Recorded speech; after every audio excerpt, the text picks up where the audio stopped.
voyons aujourd'hui le stand de la question. Pour ça, on a besoin du stand de la question, des colonnes et également des buzzers. Donc la mise en place est très simple. Vous avez ce caisson avec une bâche de décoration. Alors, elle a peut-être changé avec le temps, parce qu'elle n'est pas très jolie. Mais pour l'instant, c'est celle qu'on a.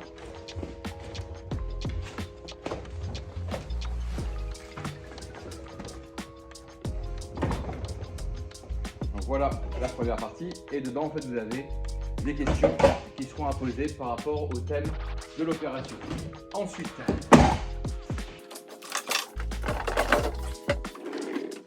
c'est les colonnes. L'avantage de ces colonnes, c'est que ça fera un support confortable pour le joueur, mais également pour l'équipe qui peut tourner autour.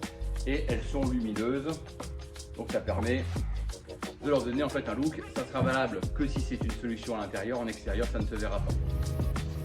Et donc vous avez également donc, ces buzzers qui disposent également d'une télécommande. Donc comment ça fonctionne? C'est très simple. Nous avons 3 boutons sur la télécommande, le vert, le jaune, le rouge. Le rouge me permet d'éteindre en fait les 3 buzzers. Donc là ils sont tous en mode arrêt. Le vert me permet de les allumer tous les 3 et le jaune me permettra de mettre un buzzer en fait en suspens. C'est-à-dire que là, si j'appuie sur le jaune, lui va devenir rouge, donc il ne peut plus fonctionner, les autres sont verts. Même chose pour un autre. Si j'appuie là et que j'appuie sur le bouton jaune, il n'y a plus que celui-là qui peut fonctionner. Si je rappuie sur le vert, ils se rallument tous. Voilà comment ça fonctionne, c'est extrêmement simple. Donc voici comment le jeu va se dérouler. Je vais avoir donc les 3, 4, 5, 6 buzzers qui seront autour de moi, un buzzer en fait par équipe, donc une colonne par équipe. J'ai mon questionnaire qui est sur des fiches toutes simples. Et donc, généralement c'est la culture G, après il peut y avoir des quiz thématiques parce qu'on est sur une ambiance thématique. Là par exemple, si je prends une première question, histoire, donc j'essaie de nommer effectivement le thème et je prends une voix puissante parce que je dois me faire entendre de tout le monde. Dans certains cas, on peut vous rajouter une petite enceinte et un micro, mais c'est généralement pas très pratique. Donc histoire du temps de la Gaule, comment s'appelait la ville de Lyon? Et donc là, j'ai posé ma question. Les 3 sont censés pouvoir me répondre. Donc j'en ai un qui va effectivement dire que c'est peut-être Lutèce, mais c'est une erreur, donc je le bloque. Celui-là va jouer et je serai donc sur Lugdunum, et donc c'était bien la bonne réponse. Donc des questions, j'en ai largement de quoi faire. La notation, en général, on donne 5 points par bonne réponse, mais ça va dépendre à chaque fois de l'organisation, donc il faudra faire attention à celle-ci.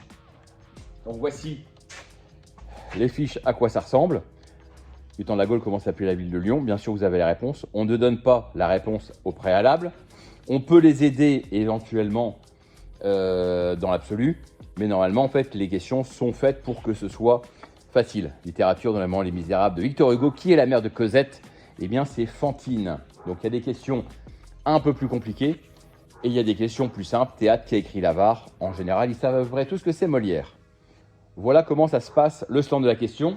Donc le plus important étant d'avoir une voix puissante, une voix compréhensible, et bien sûr il faut lire distinctement. Il n'est pas question en fait de buter sur les mots, donc n'hésitez pas à bien les lire au préalable, ne soyez pas surpris par certains mots qui vous seraient un peu étrangers. Voilà ce qu'il fallait savoir sur le stand de la question, et surtout du dynamisme, du sourire, de l'entrain. Voilà, il vous faut ces éléments de base pour que ça fonctionne. Quand vous avez fini le jeu, merci de bien éteindre la télécommande en appuyant sur le bouton Power qui va éteindre donc la télécommande, qui va éteindre les buzzers, et de bien ranger la télécommande dans la valise avec les boîtiers. Et les colonnes, on les remet bien dans le bon sens, donc la tête vers le bas, et on rebranche le câble au cul de la colonne pour pouvoir les recharger facilement. Voilà les infos qu'il y avait besoin de savoir. La bâche, elle se rentre à l'intérieur en fait du caisson par le trou central. Pas pratique, mais ça fonctionne. Gros plan en fait sur la télécommande. vous avez ici 3 boutons, 3 petits points où c'est marqué normal, set buzzer ID et set max ID. Là, nous sommes sur H03. C'est-à-dire qu'en fait, il a considéré 3 buzzers en même temps. Si vous voyez que c'est marqué 20, eh ben en fait, ça va être compliqué, il va avoir du mal à réagir très vite. Auquel cas, il va falloir appeler sur le bouton qui est là, mode, et vous ramenez, vous voyez, ça clignote derrière. Il va falloir ramener avec les flèches au nombre de buzzers à peu près que vous avez à 1 ou 2 près, en 1 ou 2 en fait en supérieur. Si vous mettez 20, en fait, il va attendre qu'il y en ait 20 qui répondent et en fait, il va attendre très longtemps, c'est pas réactif. Plus vous serez proche de la réalité, plus ça sera réactif. Donc ça, je suis en set max ID. Autre chose, ça nous est déjà arrivé qu'il y avait une déconnexion. Allez savoir pourquoi, un problème de pile, je ne sais pas. Il arrive que quand vous arrivez, en fait, la télécommande ne fonctionne pas avec les buzzers. Donc là, je me mets sur set buzzer ID, et avec les flèches, je choisis le numéro. Donc si on voit, en fait, on a les numéros qu'on veut. Donc là, je vais prendre par exemple le 4. Je prends mon buzzer qui aurait dû être le 4, mais là c'est le 2, peu importe. Et là, je vais le configurer avec cette télécommande sur le numéro 4. Donc bien sûr, il faut que mon buzzer soit allumé. Donc là, je suis sur 4, je suis bien sur set buzzer ID et je fais un start. Donc là, j'ai des petites flèches en fait qui apparaissent.